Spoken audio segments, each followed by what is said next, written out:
Autrefois, les gens allaient chercher leur nourriture au marché. Ils rentraient chez eux et cuisinaient des aliments qui étaient bruts. Si tu remontes encore plus dans le temps et tu regardes nos ancêtres, tu peux remarquer qu'ils pêchaient, ils chassaient et ils cueillaient leur nourriture directement dans la nature. Aujourd'hui, le monde a beaucoup changé.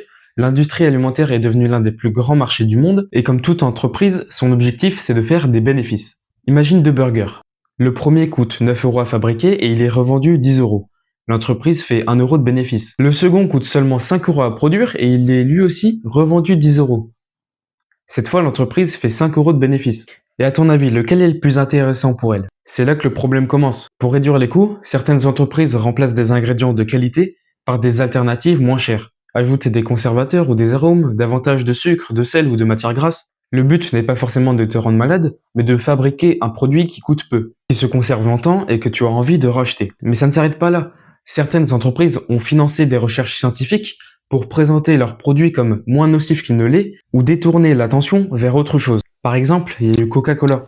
Le New York Times révélait que le plus grand producteur de boissons sucrées au monde subventionnait de façon très discrète le Global Energy Balance. Le message de cette organisation était simple. Selon elle, le principal responsable de l'obésité n'était pas l'alimentation, mais le manque d'activité physique. Évidemment, faire du sport est essentiel pour rester en bonne santé, mais oser dire que l'alimentation joue un rôle secondaire, c'est giga faux. Tu peux t'entraîner tous les jours si ton alimentation reste déséquilibrée.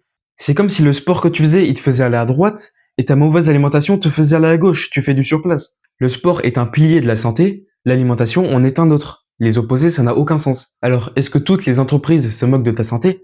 Non. Mais elles cherchent avant tout à vendre leurs produits et à générer des bénéfices.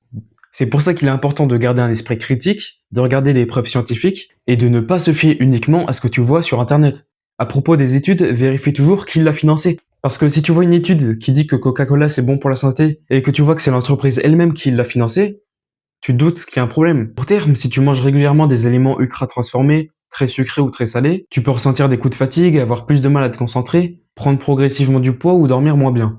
Mais ça honnêtement c'est la partie la plus légère. À moyen long terme, le risque de surpoids et d'obésité augmente. Tu peux aussi développer de l'hypertension artérielle. En gros, c'est quand la pression du sang reste trop élevée dans les artères pendant trop longtemps. Du coup, les vaisseaux sanguins et le cœur travaillent davantage, ce qui augmente le risque que tu chopes plein de maladies.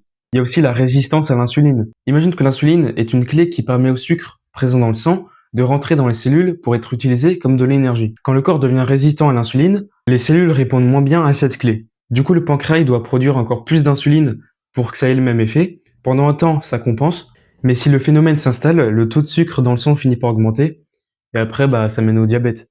Et nous, on n'a pas envie de choper le diabète, donc on fait attention. Après, t'as plein d'autres maladies cardiovasculaires, je vais pas toutes te les citer, tu vois le topo. En gros, manger de la merde, ça te fait de la merde. On connaît tous les risques, mais on sait pas à quel point ils sont nombreux et ils sont dangereux parfois. On est plein à croire qu'on mange bien, mais c'est pas du tout le cas. Déjà, tout ce qui est transformé, ultra transformé, tu peux te poser des questions sur les aliments, et t'as même parfois des aliments qui sont bruts, qui sont mauvais pour la santé. Tu sais comment que tu peux y retrouver des pesticides et toutes ces merdes.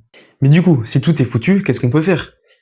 Comme tous les conseils que tu peux recevoir, l'objectif, c'est de s'en rapprocher un maximum. Tous ces conseils un peu extrêmes là, qui sont impossibles à appliquer à la lettre. Ne jamais être sur les réseaux sociaux, manger sainement, dormir sainement, faire du sport. Tu vois toutes ces habitudes. C'est un idéal et tu dois tendre un maximum vers cet idéal. Car c'est limite impossible que tu le copies. Donc, pour la nourriture, connais les dangers et les bienfaits de ce que tu manges et tends un maximum vers une alimentation saine.